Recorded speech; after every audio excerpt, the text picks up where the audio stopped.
DFO office അടിച്ചു തകർത്ത കേസിൽ PV അൻവർ MLA അറസ്റ്റിൽ. മലപ്പുറം ഒതായിലെ വീട്ടിലെത്തി പോലീസ് അറസ്റ്റ് ചെയ്തത് നാടകീയമായി. സംഭവത്തിൽ 11 പേർക്കെതിരെ കേസെടുത്തിട്ടുണ്ട്. അറസ്റ്റ് ഗൂഢാലോചനയെന്ന് അൻവർ MLA ആരോപിച്ചു. കൂടുതൽ വിവരങ്ങളുമായി മലപ്പുറത്ത് നിന്നും TK അരവിന്ദൻ കൂടി ചേരുന്നു. അരവിന്ദ്, അറസ്റ്റ് നാടകീയമായിട്ടുള്ള ഒരു അറസ്റ്റായിരുന്നു. സംഭവത്തിൽ 11 പേർക്കെതിരെയാണ് കേസെടുത്തിട്ടുള്ളത്.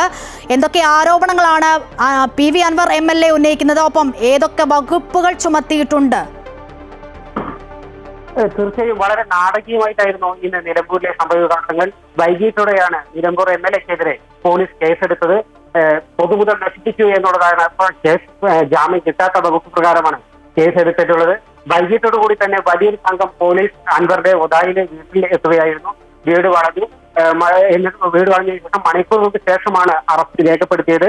അൻവറിന്റെ ഭാഗത്ത് നിന്ന് ചെറുത്തുനിൽപ്പൊന്നും ഉണ്ടായില്ല. ഇതിനിടയ്ക്ക് അൻവർ തന്റെ മെഡിക്കൽ സംഘത്തെ വിളിച്ചു വരുത്തി ദേഹപരിശോധന നടത്തുകയും ചെയ്തു. ഇതിനുശേഷമാണ് ഡിവൈഎസ്പിയുടെ നേതൃത്വത്തിലുള്ള സംഘം അറസ്റ്റ് രേഖപ്പെടുത്തിയത്. അറസ്റ്റ് കഴിഞ്ഞ് പുറത്തേക്ക് ഇറങ്ങുന്ന വഴി അദ്ദേഹം മാധ്യമപ്രവർത്തകരെ കാണുകയുണ്ടായി.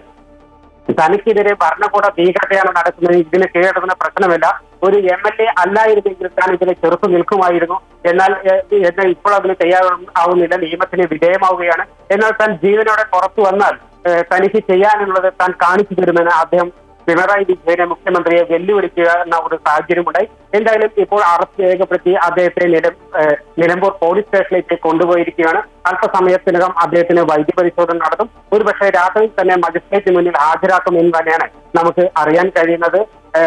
മജിസ്ട്രേറ്റിന്റെ വിവരങ്ങൾ മജിസ്ട്രേറ്റ് സ്ഥലത്തുണ്ട് എന്നുള്ളത് തന്നെയാണ് നമുക്ക് അറിയുന്നത്. എന്തായാലും രാത്രിയോടെ അദ്ദേഹത്തെ മജിസ്ട്രേറ്റ് മുന്നിൽ ഹാജരാക്കും എന്നുള്ളതാണ് ഇപ്പോൾ ലഭിക്കുന്ന വിവരം.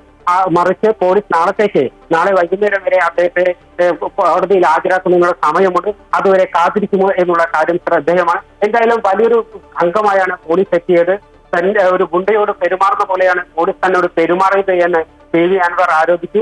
പിണറായി വിജയന് വഴങ്ങുന്ന പ്രശ്നമില്ല, എന്തായാലും പോരാട്ടം തുടരും എന്ന് തന്നെയാണ് ഇപ്പോൾ അൻവർ പറഞ്ഞിട്ടുള്ളത്.